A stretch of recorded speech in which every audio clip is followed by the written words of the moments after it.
Oke siap, kembali lagi dengan saya Adik Crusher di kegiatan Warblood Live Session Road to Warblood ke-9. Yang tadi kita habis ngulik vomiting intestine, dan kali ini saya bersama teman-teman dari Dead Friend. Gimana kabarnya teman-teman? Baik. Ajib. Berapa tahun ini kak ketemu ya? Waduh, setelah sekian purnama ini kayaknya. Sekian purnama ini kak ketemu Siap. ya. Langsung dikenalkan sama personil mulai dari vokalis sampai drummer ya. Ya, oke, saya wakili untuk memperkenalkan rekan-rekan teman-teman saya dan pastinya sahabat-sahabat dari sebelah depan saya. Halo, gue Mamen, ada di gitaris Dead Friend. Yang dari sebelah sisi kanan saya, Gue Brojol, drummer. Yuyut, bass. yang ujung kulon. Karjo. Firza Karjo. Sebagai apa? Sebagai Vokalis. Iya. Memang nggak jelas loh. Dan yang terakhir ini Oh ya, untuk saya sendiri biasanya dipanggil Mat sama teman-teman. Mat, Kak Mat. Iya, Siap. Tukang pijat. sebagai gitaris lah. Pakai gitar. Iya. Jadi memang kelengkapan Dead Friend ini berlima ya. Berlima ya. Gitar 2, bass 1 gitu. Iya. Gimana nih kabar teman-teman Dead Friend sendiri? Alhamdulillah, baik, sehat.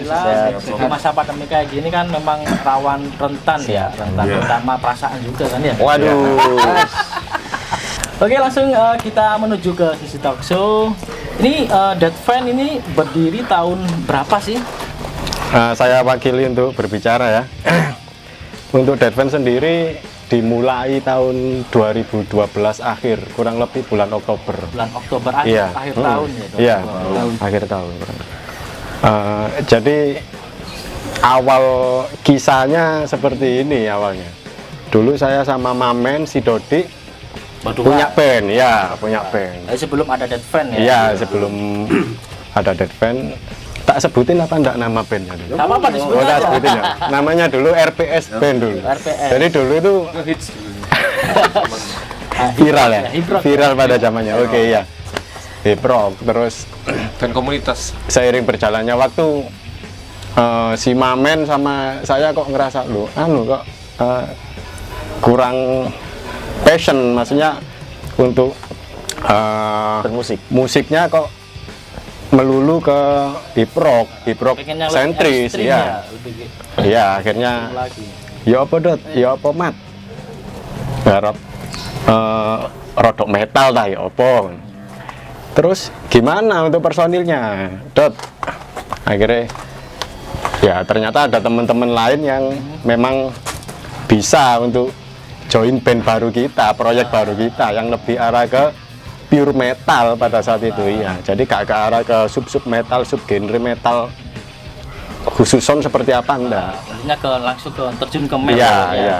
Betul. Terjunnya. Terus seiring berjalannya waktu, tapi belum bertemu sama teman-teman tiga ini. Kita jalan, akhirnya saya nyari vokal, ketemu si Karjo. Karjo si Firza. Iya, si Firsa. Ketemu Firsa, kita nggarap Claim of Gatan pada saat itu. Masih improve. Iya. Ngover lagu. Iya, American Metal Wave ya, alirannya. New American Metal Wave. Akhirnya terus jalan. Dua personil ini yang Soba sama Walid. Itu ada di black metal dulu. Iya. Iya, Mongsopati ya. Iya. Yes. Mauspati apa Mongsopati? Mongsopati. Oh, Mongsopati ya. Blend. Dulu viral, black metal viral dulu. Saya ketemu sama Riza. Enggak, awalnya kan karena si Soba sama si Walid kurang komitmen. Iya. Karena lebih fokus Iya, yang band mecah-mecah lah ya. Akhirnya kebetulan Balik lagi. saya kan biasanya ngopinya ya sama teman-teman ini, berempat Jadi ini. sebelum ngobrol sudah menjalin pertemanan. Iya, gitu, ya. akhirnya kenal Dodi ini, akhirnya join. Ya seperti itulah. Ya sedikit tambahan sih Mas Ade. Jadi intinya awalnya dulu saya sebelum bergabung ya sempat dikasih tahu ini loh metal, ini musik ekstrim seperti itu. Jadi yang awalnya kita nggak bisa langsung nyerna ini musik apa, sedangkan kita tahu kalau ekstrim musik itu minoritas kan. Iya. Tapi setelah diulik-ulik lagi kok ternyata asik juga gitu istilahnya. Nah ini emang sesuai passion kita gitu. Menantang ya. Nah, siap menantang karena nggak semua orang yang kebanyakan tanda kutip itu musik metal kerawaan ini. Tapi di dalam itu sebetulnya itu ada skill yang Banyak ilmu. Nah, betul. Dan ada skill yang lebih dari musik yang biasa gitu aja sih. Jadi si Dead Fan itu memang dari awal sudah menyuguhkan untuk pandangan positifnya ya kan. Ya. Jadi biarpun masyarakat menganggap musik metal itu Iya, identik benar. dengan gini tapi Benar. Dead Fan sendiri sudah bisa memecah Siap. dari segi pandangan dari Iya. masyarakat itu sendiri kan ya. Betul. Ya, mindset. Sudah berupa mengubah mindset dari penikmat atau masyarakat umum pada umumnya. Ada jargon juga sih ya Mat ya. Jadi istilahnya di Dead Fan sendiri itu start from idealism. Jadi intinya kita itu bermusik karena idealis kita sendiri, karena kita idealisme. Itu sob. Dari idealis kita sendiri ya. Jadi dari sebuah pertemanan kita sama-sama memikirkan untuk satu tujuan, untuk bermain musik dan akhirnya menjadi sebuah band. Siap. Keluarga juga ya, Keluarga juga, keluarga. yang pasti keluarga juga karena itu yang menjadikan sebuah band itu awet Eksis, ya. eksis. Eksistensi Eksis dan adalah awet ya. keluarga. Sistem kekeluargaan itu harus tetap dijaga. Mesti keluarga kedua kita yang depan. Dan untuk lagu pertama ya, single pertama ini lagu apa nih? Pertama kali record Monggo, bikin single. Mamen dijelaskan. Single pertama saya wakili. Nah, untuk yang single pertama dulu sama si Tama sih pernah ngulik. Terus single pertama kami Siksa Batin ya. Bisa batin itu Iya. masih formasi awal ya. Formasi Personil lama. Apa sudah yang baru? untuk formasinya dulu Sudah ini. Sudah yang Iya. baru lah, formasi baru sudah. formasi kedua.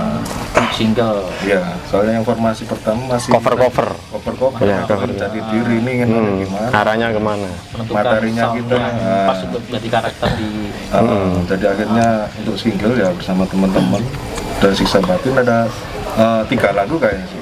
3 lagu. Bisa batin. Imo ya. Iya. Juga. Dan ini kan Lambat Laun, terus kan Dead Fan sempat dirilis EP album kan ya, Ya, bertajuk The Ancient Wisdom Ancient Wisdom. di tahun 2017 ya. 2017. Kan berisikan 6 track lagu. Ini kenapa sih teman-teman Dead Fan itu harus merilis dengan DIY, enggak Do It Yourself ketimbang ke label? Ada Diwakili Yuyut. Oke, ke Mas Ida nggak apa-apa. jadi gini Mas Ade, kenapa kita awalnya sempat komitmen satu sama lain? Ini kalau kita tarik ke belakang dulu ya Mas. Jadi intinya biar ada hasilnya. Jadi kita nggak sekedar ngeband, kita harus punya karya nih bro. Istilahnya apa? Nah kita menyadari istilahnya kita punya karya itu nggak bisa langsung, ya kita istilahnya sistem gambling ya Mas. Jadi misalkan kita punya karya, kemudian kita sodorin ke pihak label. Kita sudah coba beberapa kali sih Mas, tapi memang ya mungkin jalannya kita harus DIY, do it yourself. Jadi kita tetap aja konsisten di situ. Kita record, kita latihan, kita jamming, kita bikin lagu. Nah akhirnya satu persatu ngumpul. Ya itu kita koordinasi dulu sama teman-teman, bro ini enaknya gimana biar cepat terdistribusi. Jadi kita nggak usah nunggu waktu ke label gitu. Label kan ya. Dan alhamdulillah dengan kita rilis DIY pun maksudnya feedbacknya itu baik gitu, istilahnya bagus. Kita juga sempat ada mini tour ke Surakarta, ke Jogja dan beberapa tempat di kota tetangga lainnya. Dan itu sebelum masa pandemi pastinya. Ya, pastinya sebelum masa pandemi. Dan alhamdulillah respon positif dan kita sempat ngeluarin merchandise juga. Paket bundling Ya bundling, dan kebetulan kita juga dibantu sama apa ya istilahnya, ada yang membacking kita dari pihak label. Kita nggak bisa sebut namanya karena mungkin orangnya juga sudah di sana, mungkin baik-baik saja atau enggak kita nggak tahu. Ya seperti itu. Jadi kita dibantu untuk cetak apa ya namanya, produksi CD-nya. betul, cakram CD sampai segala macam kita dibantu sampai akhirnya kita distribusikan. Sempat kita masukkan ke beberapa radio juga. Ya alhamdulillah ya sampai sekarang. Jadi intinya apa sih hasil kalian dari selama ini kalian ngeband itu, ya kita harus punya karya gitu. Dan kita nggak berhenti sampai di situ men. Jadi istilahnya kita tetap kumpul, koordinasi, kita jamming buat entah itu kita dalam waktu dekat ngeluarin single atau apa, kita tetap konsisten seperti itu. Jadi intinya untuk saat ini kita masih punya karya IP dulu. Masih IP dulu. Jadi memang setiap band kan mempunyai idealis yang berbeda. Memang pengen ditulis label ataupun DIY. Tapi kalau saya membahas tentang DIY sendiri, karena itu memang sebuah proses murni kan ya, sebuah proses murni tentang perjuangan teman-teman personil. Bagaimana cara mereka merekam sendiri, proses sendiri, nyetak sendiri, meskipun itu memang nyetaknya lewat jasa, tapi memang itu murni dari personil sendiri. Karena memang ya hasil yang didapat itu memang ya patut dibanggakan lah. Betul. Jadi tanpa label pun sudah bisa sebetulnya, tinggal waktunya saja.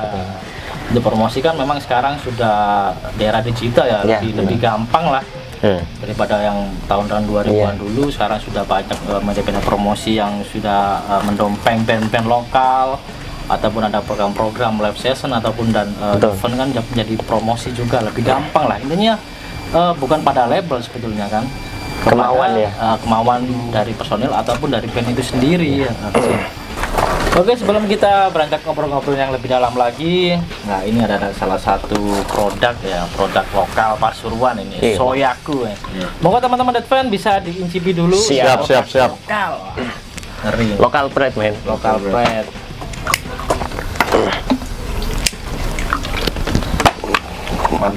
Mantap. Semeriwing. Jadi ini Soyaku ini salah satu produk lokal fermentasi dari buah apel ya. Jadi rasanya ini langsung ini kayak gambarnya di macan ya. Langsung akar ya.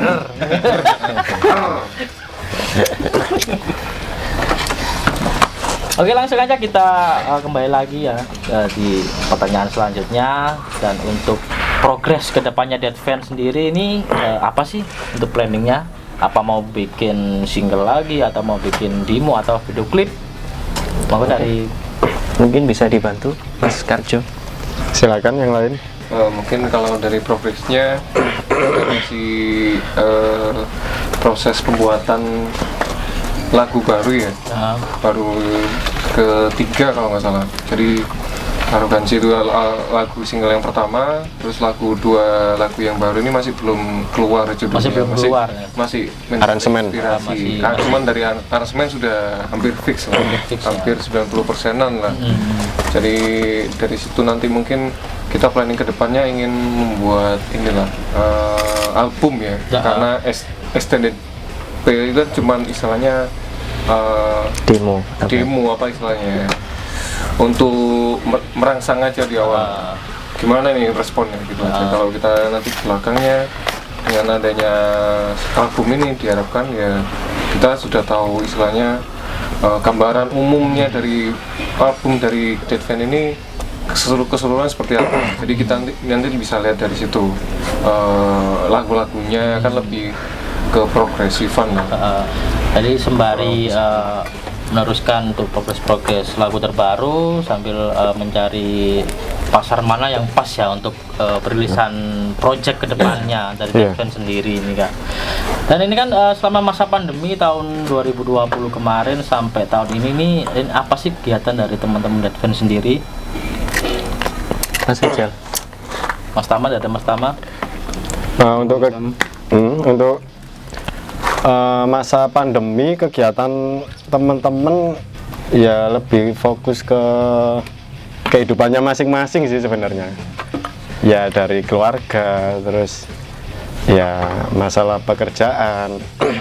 Tapi sesempat mungkin kita menyempatkan waktu, meluangkan waktu untuk Deadfan, entah itu sekedar jamming, sharing, ngopi, terus pembuatan materi baru seperti yang Mas Karjo tadi cerita, melanjutkan untuk ke arah album tadi. Planning ke depannya ini album ya. Iya. Rencananya targetnya untuk album sendiri ini memang harus ditargetkan tahun ini, tahun depan apa berjalan aja lah. Itu prosesnya gimana, nanti hasil akhirnya setelah mendekati hasil 75% baru nanti dipublikasikan atau gimana itu. progres yang terbaru. Sepertinya kalau melihat dari perkembangan yang sekarang ini ya, Mas, itu pandemi ya, pandemi juga kan sekarang kita menyulitkan untuk berkumpul gitu ya, meskipun kita masih di sini kan. Iya. Tapi untuk di luar ini juga kita menyempatkan lah sedikit-sedikit untuk ya kumpul. Terus kalau misalkan ada ide dari, kan kita referensi lagu kan juga tidak terbatas, jadi kita sebisa mungkin lagunya itu ya dinamis, apapun kita nggak terfokus di satu genre. Kita kalau misalnya ada materi ide apa gitu mau kita masukkan di situ, karena mengeksplor ya dieksplor semua. Jadi istilahnya ya wis, apa yang mau menyebut dead band ini, siapapun bisa menyebut apapun genre yang didefinisikan oleh orang-orang yang mendengarkan. Jadi kita nggak mau mendefinisikan dead band ini metalcore, tapi ya memang karena secara umum ya memang lagu kita cenderung untuk ke sana. Tapi bukan berarti untuk mengarah ke sana, tapi tetap menjadi dead band yang karakternya yang lebih. Karena memang waktu pandemi kan memang sangat gimana ya, menyulitkan itu dari segi apapun lah, perekonomian ataupun hal-hal terutama di dunia entertain, termasuk ya event-event musik juga kan memang susah kan. Tapi bukan berarti menjadi batasan kan di situ pandemi kan. Jadi tempat teman-teman dead band ini tetap sedikit meluangkan waktunya, sembari ada waktu mereka tetap untuk berkumpul jadi satu untuk bikin materi terbaru kan ya, bikin materi baru untuk dipersiapkan untuk yang akan datang. Jadi sedikit tambahan sih Mas Ade, untuk pandemi ini kan sebetulnya kita susah nih untuk kumpul karena ada larangan kan, kita nggak boleh kumpul. Ya mungkin kalau sekedar kita komunikasi kan bisa lewat handphone gitu. Tapi cuman kalau misalkan kita mau jamming atau latihan, kita bikin apa ya istilahnya, bikin janji dulu, bikin schedule dulu. Ya benar. Istilahnya buat refreshment kita, jadi biar nggak lupa sama sekali gitu loh. Jadi ketika nanti kita punya ide, kita punya riff atau kita punya usulan, ini enaknya gini rek, iki enak ini, biar bisa nyatu. Jadi kita satukan aja itu sih. Jadi meskipun pekerjaan tetap padat, tapi ada kalanya ada waktu luang, terutama awal bulan ya. Oh iya. Awal bulan para bangkir. Habis waktunya sama keluarga, minggu kedua baru waktu itu jamming lah. Memang kan kondisi kayak gini memang nggak seperti yang tahun-tahun 2019 kemarin kan. Harus bisa latihan seminggu rutin. Oke teman-teman, langsung aja kita tampilkan performa dari Dead Band.